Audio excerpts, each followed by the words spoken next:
மணிகண்டன் குருகுலத்துக்கு கிளம்புறதோட போன எபிசோட் முடிச்சிருந்தோம். இன்னைக்கு எபிசோட்ல குருகுலத்துல மாணவர்கள் எல்லாமே உட்கார்ந்துருக்காங்க. மணிகண்டனும் இன்னும் சில மாணவர்களோட உட்கார்ந்துருக்க குரு அவரோட பாடத்தை ஆரம்பிக்கிறாரு. அவரு நம்ம இப்ப பார்த்தோம் இல்லையா, ஒரு ஸ்லோகம், குரு பிரம்மா குரு விஷ்ணு குரு தேவோ மகேஸ்வர குரு சாஷாத் பரபிரம்மா தஸ்மை ஸ்ரீ குருவே நமக. அதாவது குருவே பிரம்மா விஷ்ணு மகேஸ்வரன், குரு வந்து சாஷாத் பரபிரம்மாவே, அவரை வணங்குறேன் அப்படிங்கிற இந்த அர்த்தத்தை குறிக்கக்கூடிய அந்த ஸ்லோகத்தை சொல்லிட்டு இருக்காரு. அவங்களும் திரும்ப சொல்லிட்டு இருக்காங்க. மணிகண்டனோட இன்னும் 2 மாணவர்கள் உட்கார்ந்துருக்காங்க. ஒரு பையன் வந்து ரொம்ப சோகமா உட்கார்ந்துருக்கான். இன்னொரு பையன் பார்க்கறதுக்கு கொஞ்சம் கெத்தா உட்கார்ந்துருக்கான். என்னன்னு தெரியல. இப்போ குரு பேச ஆரம்பிக்கிறாரு. உங்களுக்கு கல்வி கத்துக்கிறதுக்காக நீங்க இங்க வந்திருக்கீங்க. குரு கல்வி ஆரம்பிக்கலாம், ஆனா முழுமையான கல்வியை எந்த ஒரு குருவுமே உங்களுக்கு கொடுத்துட முடியாது. ஏன்னா சொந்த மாதா பிதா கிட்ட இருந்து, சூழ்நிலைகள் இருந்து, சுற்றி இருக்கக்கூடிய மக்கள் கிட்ட இருந்து, சமூகத்துக்கிட்ட இருந்து, நிறைய அனுபவங்கள் மூலமா, நம்ம புத்தி மூலமாவும் நிறைய விஷயங்களை நம்ம கத்துக்கிறோம். ஒரு குரு கிட்ட இருந்து நம்ம கத்துக்கிறது நல்ல ஒரு பங்கு தான் நம்ம கத்துக்க முடியும். மற்ற நிறைய விஷயங்களை நம்ம வந்து சுத்தி இருக்கவங்க எல்லார்கிட்டையும் கத்துக்கிட்டு தான் இருக்கும். இது சொன்னதும் மணிகண்டன் தம் பக்கத்துல சோமார் பையன் உட்கார்ந்ததுனாலே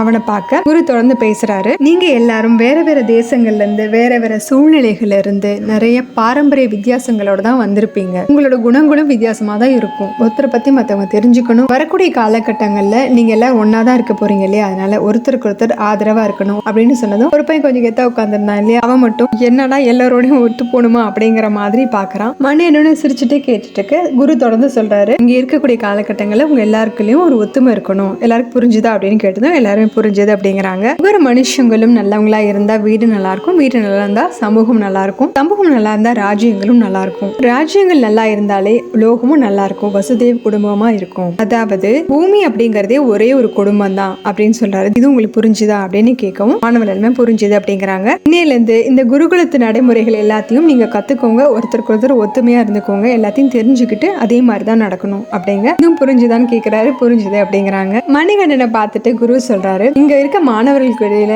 எந்த ஒரு வேறுபாடும் கிடையாது, எல்லாருமே சமம் தான். ஆனாலும் நமக்கு இடையில இப்ப உட்கார்ந்து இருக்கிற மணிகண்டன் வந்து பந்தல ராஜாவோட பையன் அப்படிங்கிறாரு. உடனே அந்த கொஞ்சம் கெத்தா இருந்தாலே அந்த பையன் ஒரு மாதிரி வித்தியாசமா பார்க்க அந்த சோகமா உட்கார்ந்து அந்த பையன் பார்த்து ஒரு ஃப்ரெண்ட்லியா சிரிக்கிறான். வருங்காலத்துல பந்தலத்தை ஆள போற ஒரு ராஜா கூட நீங்க படிக்கிறதுனால நீங்களும் அதை பெருமையா நினைக்கணும். நானும் அவனுக்கு வந்து குருவா இருக்கல, நானும் அது பெருமையா நினைக்கிறேன் அப்படிங்க. குருவை பார்த்து மணிகண்டனும் வணங்கிட்டு அந்த பக்கத்துல உட்கார்ந்த பையனை பார்க்க அவன் வந்து உடனே முகத்தை திருப்பிக்கிறான். இனிமே பாடத்தை துவங்கலாமா அப்படின்னு சொல்லிட்டு, நாம் பாடத்தை துவங்கிறதுக்கு முன்னாடி குரு மூலமா நமக்கு கிடைக்கக்கூடிய ஞானம் பூர்ணமா இருக்கணும் அப்படின்னு நீங்களும் பிரார்த்தனை பண்ணுங்க, நானும் பிரார்த்தனை பண்றேன் அப்படின்னு சொல்லிட்டு, சுக்லாம் பரதரம் விஷ்ணும் சசிவர்ணம் சதுர்புஜம் பிரசன்ன வதனம் தியாயே சர்வ விக்னோப சாந்தையே அப்படின்னு சொல்றாரு. அடுத்த காட்சியில மாணவர்கள் எல்லாருமே விளையாண்டுட்டு இருக்காங்க. குழந்தைங்களாம் கபடி விளையாண்டுட்டு இருக்காங்க. அந்த சோகம் ஒரு பையன் உட்கார்ந்துருந்தா இல்லையா, அந்த பையன் அதை பார்த்துட்டு ரொம்ப சந்தோஷமா அவன் கூட விளையாடுறதுக்காக வந்து நிக்கிறான். அப்போதான் அந்த பையன் நானும் விளையாட்டுமா அப்படிங்கிற மாதிரி செய்கையில கேட்கிறான். பக்கத்துல இருக்க பையன் கண்ணனுக்கும் இந்த விளையாட்டு விளையாடணுமா அப்படின்னு கேட்கிறான். அவனும் தலையசைக்கிறான். இப்பதான் தெரியுது அந்த பையன் பேரு கண்ணன் அப்படிங்கறது அவனால பேச முடியாது அப்படிங்கறதும் தெரியுது. அங்க கொஞ்சம் கெத்தா உட்கார்ந்திருந்தா இல்லையா, அந்த பையன் பேர் மனோ போல இருக்கு, நம்ம கூட அவனையும் விளையாட்டுல சேர்த்துக்கலாமா மனோ அப்படின்னு சொல்லி கேட்கிறான். அவன் உடனே சொல்லிடுறான், கண்ணன் இங்க எல்லாம் விளையாட்டுல சேர்த்துக்க முடியாது, அவனை விளையாட்டு சேர்த்துட்டீங்கன்னா நான் வரமாட்டேன் அப்படிங்கிறான். பக்கத்துல இன்னொரு பையனும் பாவம் அவன் அப்படிங்கிறான். இல்ல அவனெல்லாம் சேர்த்துக்க முடியாது, உனக்கு வேற யாரும் கிடைக்கலையா, ஊமையா இருக்கிறவன் தான் கிடைச்சானா அப்படின்றது இன்னொரு பையன் சொல்ல, அப்படிலாம் சொல்லாத, அப்படியெல்லாம் கண்ணன்னு சொன்னா நமக்கு பாவம் தான் வரும் அப்படிங்கிறான். உடனே அந்த மனோங்கிற பையன் சொல்றான், அவன் கூட விளையாண்டாதான் பாவம் பிடிக்கும் அப்படிங்கிறான். அது எப்படி அப்படின்னு கேட்டதும், கண்ணன் இப்போ இப்படி இருக்கான்னா அவன் எப்போ செஞ்ச பாவம் தான்,